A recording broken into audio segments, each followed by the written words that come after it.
Eleanor Clark never believed in fate, only in choices. A fiercely independent journalist, she built her life around unraveling mysteries, not becoming one herself. Yet, as she stared at the ultrasound screen, her heart pounded with an uncheckable sense of dread. The doctor's voice was distant, muffled, like she was hearing it from underwater. "There's something unusual about the baby's development," the doctor said, furrowing her brow. "Rapid growth. Abnormal skeletal structure. I'd like to run some tests." Eleanor barely nodded, fingers tightening around the thin paper sheet covering the examination table. She already knew something was wrong. She'd known since the night she met him.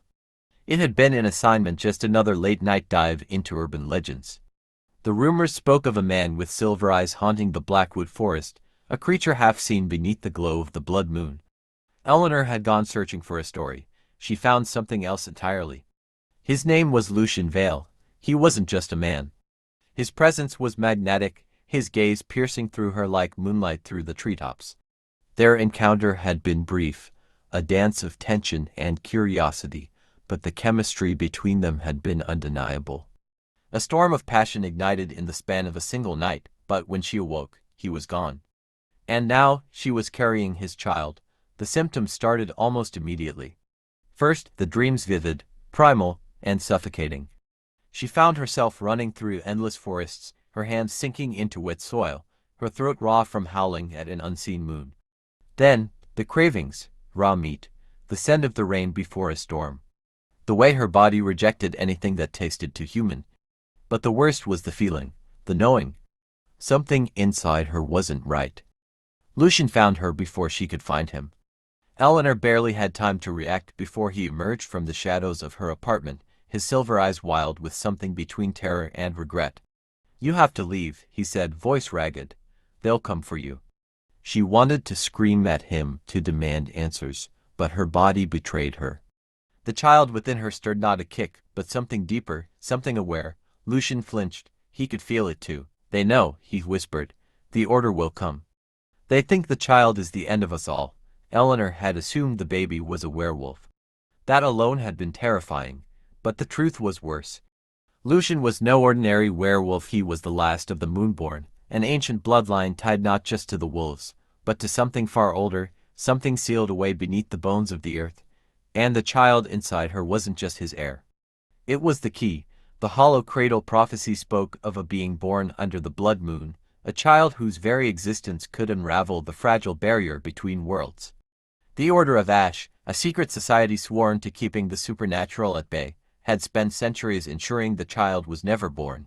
Now, they were coming for her. Eleanor could feel the changes overtaking her. Her reflection no longer belonged to her alone. Her eyes gleamed gold in the dark, her teeth sharper than they should be. Lucian tried to protect her, but even he was afraid of what she was becoming. "The baby is feeding off you," he admitted one night, his hand hovering over her stomach as though afraid to touch it. "It's changing you." She didn't respond. She already knew, because the dreams weren't dreams anymore. They were memories, and in them, she wasn't Eleanor. She was something else. The Order found them before dawn. They weren't the only ones hunting. Lucian's own pack turned against him, believing the child was an abomination.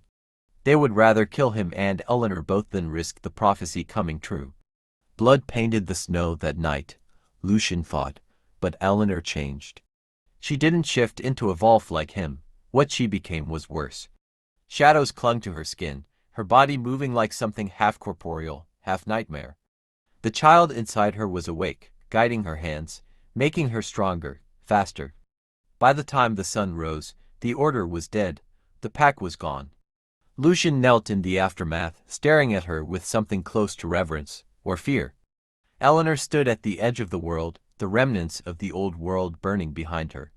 She could feel the child's heartbeat beneath her own, a rhythm that no longer matched anything human. Lucian reached for her, silent, waiting. She had two choices: run, disappear, try to raise the child in the ruins of what remained, or embrace what she was becoming. The hollow cradle was no prophecy, it was a warning. But maybe some warnings weren't meant to be heeded. Maybe they were meant to be rewritten, the end, or the beginning.